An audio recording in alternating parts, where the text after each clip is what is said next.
بسم الله الرحمن الرحيم. السلام عليكم ورحمة الله وبركاته.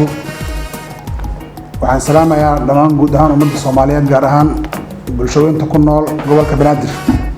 Maxkamadda gobolka Banaadir maanta ay taariikhdu tahay 13 bisha 6 2020 waxay u fariisan doontaa dacwad ciqaabeed ay eedeysana ka yihiin 10 kamid ah shaqaalaha Soomaaliyeed oo xafiiska xeer ilaalinta qaranka ay ku soo eedeeyeen dacwado la xiriira musuqmaasuq iyo ku tartan hanti dawladeed. maxkamadda waxay ballan qaadaysaa in dacwadu ay mari doonto habraacyada sharciga uu qabo lana hubin doono qof kasta waxa lagu soo eedeeyay si waafaqsan sharciga u yaala dalka innaga oo xaqiijin doona in qof kasta uu cadaalad helo. waxaan doonayaa inaan fariinteedu gaarto dhammaan shaqaalaha Soomaaliyeed, shaqaalaha dawladda nooc walba ay leeyihiin hay'ad kasta iyo ay ka shaqeeyaan. waxaan leeyahay shacabka Soomaaliyeed waxay inka doonayaan inaad si hufan ugu shaqeysaan oo aad u dhoobtaan hantida lagu dhiibay.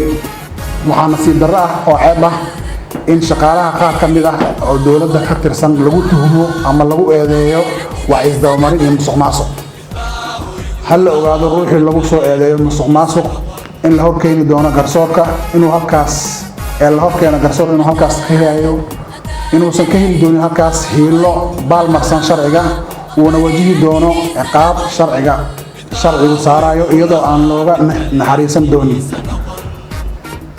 waxaan farayaa dhammaan hay'adaha baarista oo qaabilsan sida xeer ilaalinta iyo booliska inay indhahooda furaan lana socdaan xafiisyada iyo dhammaan hay'adaha dalka cadaaladana ay hor keenaan qof walba oo ku eedeysan musuqmaasuq iyo wax isdabamarin. waxaan ku baaqayaa shacabka Soomaaliyeed inay ku kalsoonaadaan cadaaladda isla markaana indhahoodu u noqdaan booliska soona gudbiyaan xogaha la xiriira musuqmaasuqa taasoo keeni doonto in dalkeenu uu gaaro horumar iyo cadaalad.